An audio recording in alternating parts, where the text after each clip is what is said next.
Hi guys, welcome back to my channel. I hope you all are doing really good. वैसे आपको video का title देख के पता लग ही गया होगा कि किस चीज़ की वीडियो है। तो आज के वीडियो के लिए मैंने तैयार किया है कुछ स्लाइड्स जो आप लोगों को शो करने वाला हूँ। आज की पूरी वीडियो में हम लोग बात करने वाले हैं इंटरनल कंबशन इंजन के बारे में। इसके बाद और भी वीडियो रहेंगे और मैं आपको पक्का विश्वास दिलाता हूँ कि ये देखने के बाद आपको इस विषय में किसी भी तरीके का डाउट नहीं रहेगा। इंटरनल कंबशन इंजन हर किसी मैकेनिकल इंजीनियर को पढ़ना होता है, और यदि किसी मैकेनिकल इंजीनियर को इंटरनल कंबशन इंजन के बारे में नहीं पता हो तो वो एक विडंबना है। तो चलिए शुरू करते हैं। सबसे पहले हम बात करते हैं कि इसमें इंटरनल कंबशन इंजन तीन चीज़ें हैं। इंटरनल की बात आती है तो कुछ एक्सटर्नल भी होगा।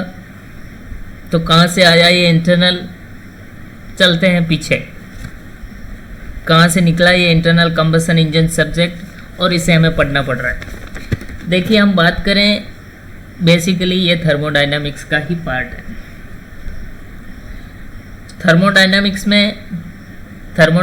एक फिजिक्स की ब्रांच है जिसमें हम हीट, वर्क, टेम्परेचर और उनके relations, energy, radiation, properties of matter etcetera etcetera पढ़ते हैं।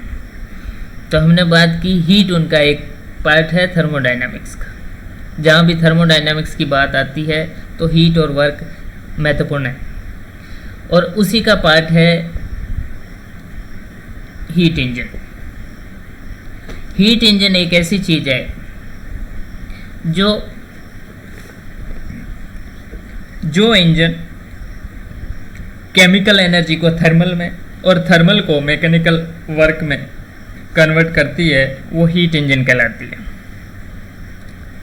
जैसे आपका steam engine, diesel engine, gasoline बोलो या पेट्रोल इंजन, ये सारे हीट इंजन के उदाहरण हैं।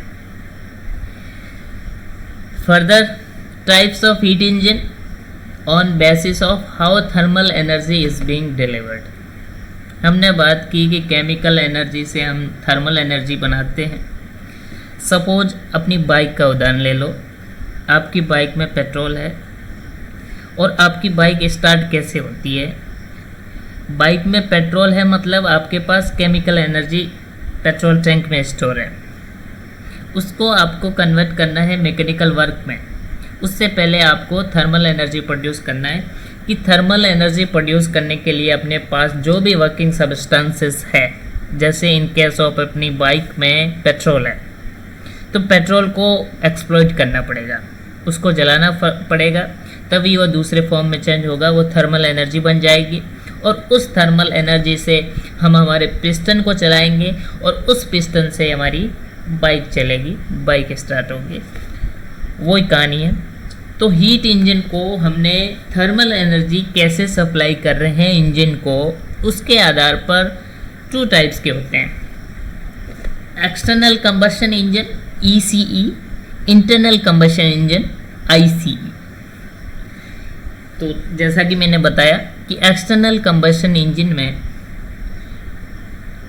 जो थर्मल एनर्जी की सप्लाई है हम कंबशन चैम्बर से बाहर से करते हैं। कंबशन या इंजन सिलेंडर में ना करके हम कंबशन कहीं और करवाते हैं।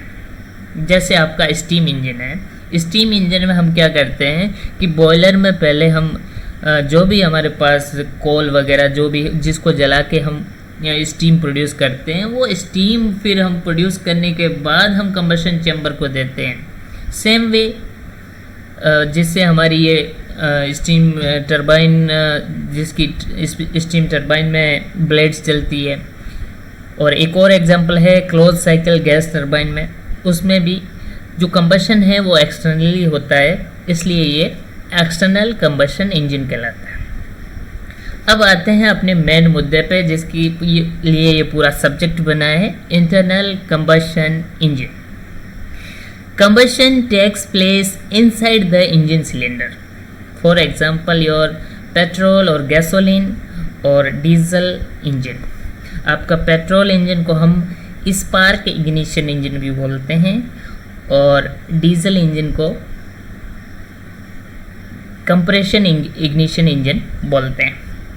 अब पेट्रोल इंजन, ये कोई इसका इतिहास देखें तो कोई ओटो नाम के कोई वैज्ञानिक थे, निकोलस ओटो, उनके नाम से ये ऑटो साइकिल भी बोलते हैं, इस पे वर्क करता है।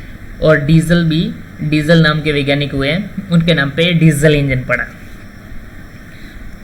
अब पेट्रोल और डीजल इंजन में फर्दर क्लासिफिकेशन में यदि जाएं तो उनके टू स्ट्रोक एसआई इंजन और petrol engine, two stroke four stroke SI engine, same way in diesel engine, two stroke diesel engine और CI engine, four stroke CI engine. इस तरीके से वो चीज़ें हम आगे पढ़ेंगे।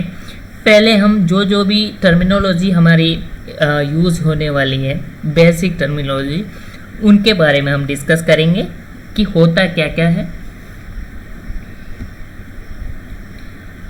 देखिए, सबसे पहला है उसमें बोर। बोर क्या होता है? The inside diameter of the cylinder is called bore, generally given in centimetre और mm। देखिए यहाँ पे आप देख सकते हैं, जैसे इनसाइड डायमीटर अपने सिलेंडर की दोनों वाल के बीच की जो ये दूरी है, यहाँ से लेके यहाँ तक, इसको हम कहते हैं बोर, पिस्टन का बोर। नेक्स्ट है टॉप और इनर डेड सेंटर या TDC, extreme position of the piston at the top of the cylinder towards head side is known as a top dead centre. In horizontal piston structure, or engine structure, there will be a inner dead center. You can see here in